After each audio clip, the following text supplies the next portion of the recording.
Hello, this is a new channel I've created for two reasons.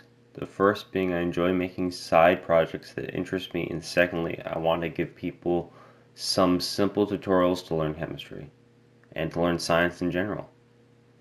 So first off, chemistry, while at first may seem daunting, just takes time to understand the concepts.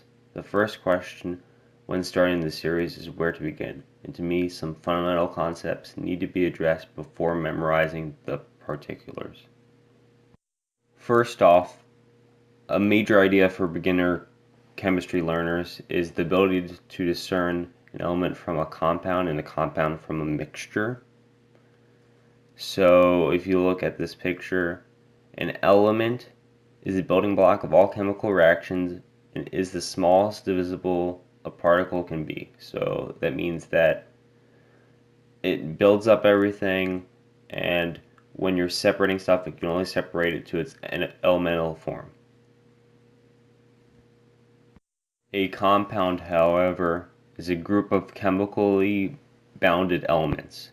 Seen in this example as we have oxygen and helium creating H2O, which is the chemical formula for water.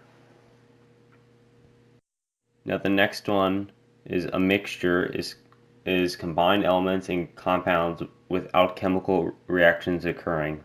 In this example, we have a lot of the non-reactive gases and noble gases, such as helium, argon, and neon. And they're all like gases and they're all just floating around, but they never react with each other. And that's a good example of a mixture. Now, the first main prototype of a chemical reaction is that you have reactants that then you add energy to, and then you get products at the end. And it could be one reactant forms two products. It could be you put multiple reactants in the beginning, you get one product, or it could be a combination of either of those. But every single time you do that, you always have to put an energy into the system. Now I'm going to talk briefly about the conservation of mass, the law of conservation of mass. So the reactants and products have to equal each other at the end of any reaction. And so this is seen when you have two hydrogen elements, one oxygen element. They're the reactants. They have the same mass as water at the end of H2O at the end. Okay, before I go, I just want to close up by saying the next topic I'll be discussing in this series will be the history of elements.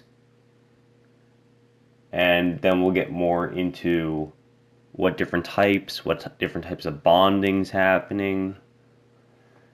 And eventually we'll get to more complicated elements and more complicated reactions.